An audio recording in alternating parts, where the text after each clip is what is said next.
ইলিয়াস আলী গুম হয়েছেন, আত্মহতি দিয়েছেন দেশের জন্য, দেশের গণতন্ত্রের জন্য।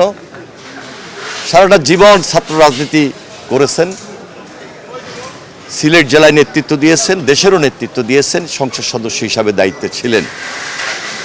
আমি তার খুব কাছের লোক, খুব কাছে থেকেই তার সঙ্গে রাজনীতি করেছি, তার নেতৃত্বও করেছি।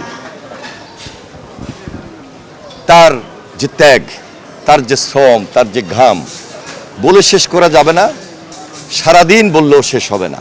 সাবেক ছাত্রনেতা, এই বৃহত্তর সিলেটের কৃতি সন্তান এবং বাংলাদেশের একজন অবিসংবাদিত নেতা জনাব ইলিয়াস আলী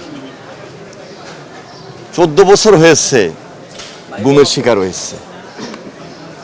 তিনি গুম হয়েছেন একটা রাষ্ট্রীয় সন্ত্রাসের শিকার হয়ে, যে রাষ্ট্রের নেতৃত্ব দিয়েছিলেন তৎকালীন ফ্যাসিস্ট প্রধানমন্ত্রী শেখ হাসিনা। তিনি প্রতিহিংসার শিকার।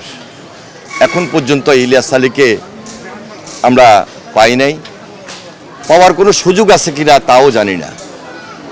আমি তার পরিবারের প্রতি সমবেদনা জ্ঞাপন করছি। তবে একটা কথাই বলবো, ইলিয়াস আলী গুম হয়েছেন, আত্মহতি দিয়েছেন দেশের জন্য, দেশের গণতন্ত্রের জন্য। সারাটা জীবন ছাত্র রাজনীতি করেছেন, সিলেট জেলায় নেতৃত্ব দিয়েছেন, দেশেরও নেতৃত্ব দিয়েছেন, সংসদ সদস্য হিসাবে দায়িত্বে ছিলেন। আমি তার খুব কাছের লোক, খুব কাছে থেকেই তার সঙ্গে রাজনীতি করেছি, তার নেতৃত্বও করেছি। তার যে ত্যাগ, তার যে শ্রম, তার যে ঘাম বলে শেষ করা যাবে না, সারাদিন বললেও শেষ হবে না। আমরা আশা করছি যে তার এই ত্যাগের মধ্য দিয়ে বাংলাদেশের গণতন্ত্রের বীজ শক্তিশালী হবে এবং আগামী দিনে এই বাংলাদেশ জনাব তারেক রহমানের নেতৃত্বে মাননীয় প্রধানমন্ত্রী এগিয়ে যাবে এবং নতুন একটা বাংলাদেশ আমরা এই দেশবাসীর সামনে গড়তে পারব। সেই লক্ষ্যে জনাব তারেক রহমান সবাইকে নিয়ে কাজ করছেন। ইলিয়াস আলীর স্ত্রী, তিনিও আজকে একজন সংসদ সদস্য, তিনিও দেশের জন্য কাজ করে যাচ্ছেন। ইনশাল্লাহ আগামী 2 মে মাননীয় প্রধানমন্ত্রী জনাব তারেক রহমান এই সিলেটে আসবেন।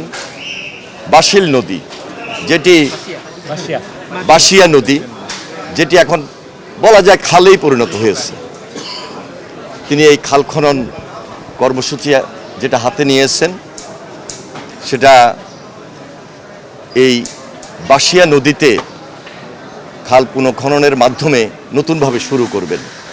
এই খালটিতে, এই নদীতে এক সময় প্রেসিডেন্ট জিয়াউর রহমান এসে খনন কর্মসূচি উদ্বোধন করেছিলেন। প্রেসিডেন্ট জি একবার আসেন নাই, 2বারও এখানে এসেছেন।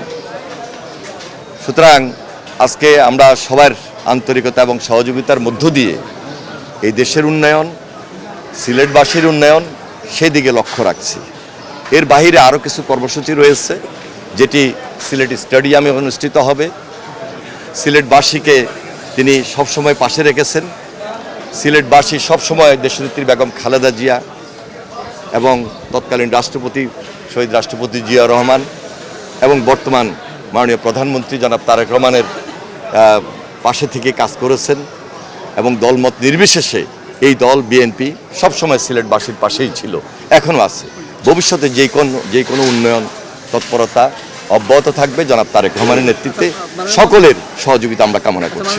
যেহেতু আপনি বিএনপি সরকারের মধ্যে এবং আপনারা অনেক নির্যাতনের শিকার, গুমের অধ্যাদেশ নিয়ে বিরোধী দলের পক্ষ থেকে একটা প্রশ্ন তোলা হচ্ছে এবং আজকে আপনি যার এসেছেন তিনিও আসলে গুমের শিকার। তো গুমের যে অধ্যাদেশ বা মানবাধিকারের যে অধ্যাদেশ সেগুলো নিয়ে আসলে বিএনপি সরকারের অবস্থান আমরা খুবই পজিটিভ। যেই পরিবার গুমের শিকার হয়েছে, আমরা যারা অত্যাচারিত হয়েছি, আমরা যারা নির্যাতিত হয়েছি দীর্ঘ 17 বছর এবং সর্বশেষ জুলাই আন্দোলনে যারা ত্যাগ স্বীকার করেছে, শহীদ হয়েছে, নিশ্চয়ই আমরা অনুধাবন করি, রিয়েলাইজ করি। মাননীয় প্রধানমন্ত্রী জনাব তারেক রহমান তিনি নির্যাতিত ছিলেন, তিনি নির্বাসিত ছিলেন। আমাদের স্বরাষ্ট্রমন্ত্রী জনাব সালাউদ্দিন সাহেব তিনি নিজেও দীর্ঘদিন গুম ছিলেন। সুতরাং বিচার আছে, বিশ্লেষণ আছে, অধিকতর তদন্ত আছে। সব কিছু বিবেচনা করে খুব পজিটিভলি দেশের মানুষের স্বার্থে, গুম পরিবারের স্বার্থে, দেশের জন্য, দেশের গণতন্ত্রের ভিতকে শক্তিশালী করার জন্য যা যা কিছু দরকার হবে তাই আমরা করব।